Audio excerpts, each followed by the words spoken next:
नमस्कार सभी साथियों को स्वागत करता हूं सबका इस YouTube चैनल पर जिसका नाम है स्टडी विद पीएन लोधा। साथियों, बहुत ही महत्वपूर्ण वीडियो लेकर आया हूं जिसमें मैं आपको रीट भर्ती जो 2021 है इससे जुड़े कुछ महत्वपूर्ण जो सवाल आपके माइंड में चल रहे हैं उससे संबंधित ये वीडियो है। उन सवालों के जवाब मैं इस वीडियो के माध्यम से आपको देने वाला हूँ।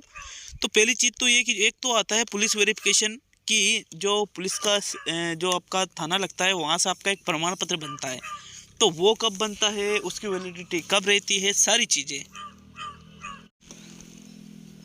तो साथियों, पुलिस वेरिफिकेशन, पुलिस के प्रमाण पत्र की भी बात करेंगे। साथ में मेडिकल कब बनता है, मेडिकल कहाँ से बनता है, अभी बनेगा, बाद में बनेगा, या फिर जाति प्रमाण पत्र 10 जनवरी के पहले का ही चलेगा या फिर बाद का भी मान्य है।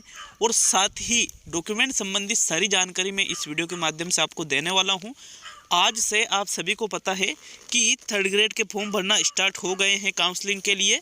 तो उस पर भी शाम को एक वीडियो आएगा साथियों मेरा, जिसमें मैं आपको एक एक चीज़ करके बताऊंगा। बिल्कुल यहाँ पर यूँ मान लीजिए फॉर्म भर के ही बताऊंगा कि इस प्रकार से आपको अपना जो थर्ड ग्रेड का फॉर्म है काउंसलिंग के लिए भरना है साथियों। तो चलिए वीडियो को शुरू करते हैं।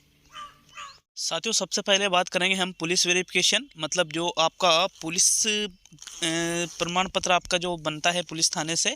तो उसमें क्या होता है साथियों, आपका ये पुलिस वेरिफिकेशन आपकी ज्वाइनिंग के टाइम पे बनता है और इसकी ज़रूरत भी ज्वाइनिंग के टाइम ही होती है।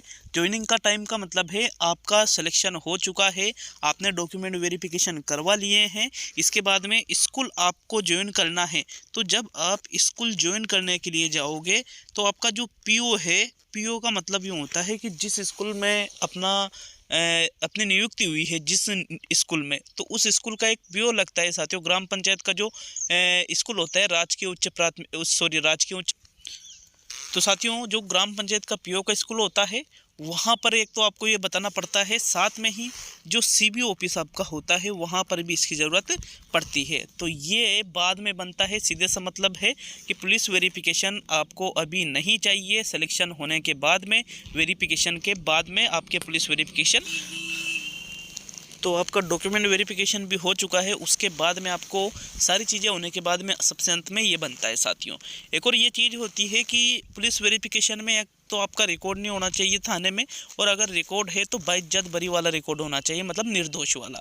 अगर आप के ऊपर कोई मामला दर्ज है और प्रक्रियाधीन यदि मामला है तो फिर आपकी दिक्कत हो सकती है साथियों पुलिस सर्टिफिकेट की, क्योंकि प्रक्रियाधीन मामला होना नहीं चाहिए। मान लो कोई झूठा केस कर दे तो उससे कोई दिक्कत वाली बात नहीं है, लेकिन मामला यदि चल रहा है वर्तमान में तो फिर वहाँ पर एक दिक्कत वाली बात हमारे लिए हो जाती है। साथ में ही हमने जहाँ से तैयारी की, जैसे मान लीजिए आप कहीं बाहर जाके, मान लो कोटा या फिर जयपुर, जोधपुर वगैरह कहीं बाहर जा कर के आपने तैयारी की, तो वहाँ का भी रिकॉर्ड मंगवाया जाता है कि भाई जहाँ पर आप रहे थे तैयारी करने, तो वहाँ पर आपका कौन सा थाना पड़ता था, तो वहाँ से भी आपका रिकॉर्ड मंगवा करके चेक करवाया जाता है साथियों। ठीक है, ये तो रही बात पुलिस वेरिफिकेशन की। इसके बाद में बात करेंगे मेडिकल की।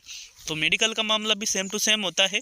मेडिकल आपका कब होता है, जब आपके डॉक्यूमेंट वेरिफिकेशन हो जाते हैं और जब आप ज्वाइनिंग करने के लिए आप स्कूल में जाते हो, तो उसके पहले जो राजकीय अस्पताल होता है, राजकीय अस्पताल का मतलब डिस्ट्रिक्ट का लेवल की बात कर रहा हूँ मैं, यूँ नहीं कि हर एक किसी भी अस्पताल में जा कर के आप कर दो।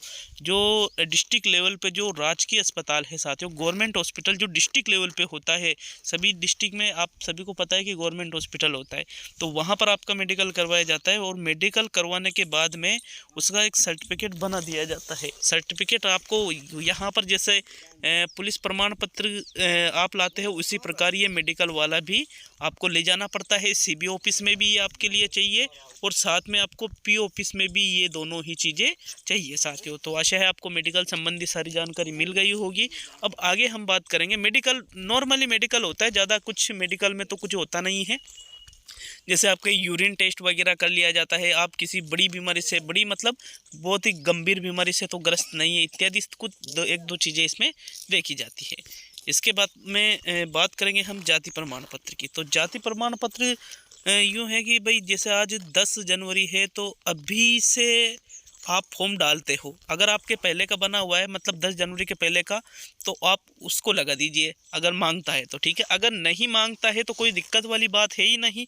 और 10 जनवरी के बाद का भी यदि आपके पास जाति प्रमाण पत्र है तो उसमें भी कोई भी समस्या वाली बात नहीं है। अर्थात चाहे 10 जनवरी के पहले का हो या 10 जनवरी के बाद का हो, यदि आपका सिलेक्शन कैटेगरी से होता है तो ही जाति प्रमाण पत्र की आवश्यकता होती है। एक और इम्पोर्टेंट चीज़ ये है, अगर आपका सिलेक्शन जनरल कैटेगरी से होता है, जनरल सामान्य वर्ग से, और आपकी कैटेगरी है ओबीसी या फिर आपकी कैटेगरी है एससी या एसटी, कोई सी भी कैटेगरी है और सिलेक्शन जनरल से हो रहा है, तो वहाँ पर फिर जाति प्रमाण पत्र की बिल्कुल भी आवश्यकता नहीं है।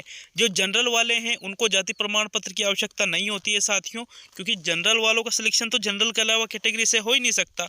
और जिनका सिलेक्शन सिर्फ कैटेगरी से होता है उनके लिए कंपलसरी होता है जाति प्रमाण पत्र। वहाँ पर वो 6 महीने से पुराना या फिर कुछ विशिष्ट कास्ट में ये 1 साल तक वैलिड रहता है, तो या तो ज़्यादा से ज़्यादा 6 महीना या फिर 1 साल, अगर विशेष स्पेशल आपको छूट दे रखी है तो। इन दोनों चीज़ों को भी आपको ध्यान में रखना है कि जाति प्रमाण पत्र इससे पुराना नहीं होना चाहिए। नहीं बनवाया है अभी तक भी तो इसको ज़रूर बनवा लीजिएगा अगर आपको लगता है कि मेरा सिलेक्शन कैटेगरी से होगा तो, ठीक है। तो ये सारी चीज़ें थी। साथ में आगे हम बात करें तो अन्य जो डॉक्यूमेंट है उसके लिए सुबह या फिर आज शाम तक उसका वीडियो आ जाएगा लगभग 6 बजे तक।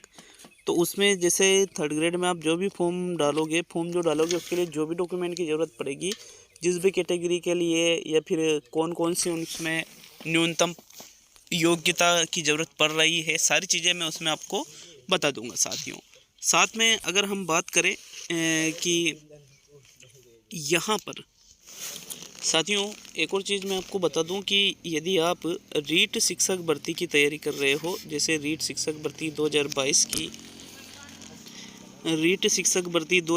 की यदि आप तैयारी कर रहे हो, या फिर आप 1st ग्रेड की तैयारी कर रहे हो या फिर 2nd ग्रेड की तैयारी कर रहे हो, तो उसके लिए भी मैंने इसी चैनल पर टेस्ट सीरीज चला रखी है, जिसमें आपको लगभग यूँ मान के चलिए साइकोलॉजी के तो स्पेशल टेस्ट देखने को मिलेंगे। साथ में आपको हिंदी की टेस्ट सीरीज हुई तो इसके भी आपको बेहतरीन प्रश्न रोज़ाना 30 क्वेश्चन देखने को मिलते हैं। साइकोलॉजी के भी रोज़ 30 क्वेश्चन मैं डाल रहा हूँ, बिल्कुल निःशुल्क टेस्ट सीरीज है इसी यूट्यूब चैनल पर। कोई सा भी मेरा ऐप नहीं है, ना ही इसके अलावा मेरा कोई अन्य स्रोत है जहाँ पर मैं टेस्ट डालता हूँ साथियों। ओनली सिर्फ यूट्यूब पर ही मैं टेस्ट डालता हूँ, ठीक है। और इन प्रश्नों का प्रयोग आप चाहो तो एमपी टेट के लिए भी कर सकते हो, यूपी टेट के लिए भी कर सकते हो, सी टेट के लिए भी इनका उपयोग कर सकते हो।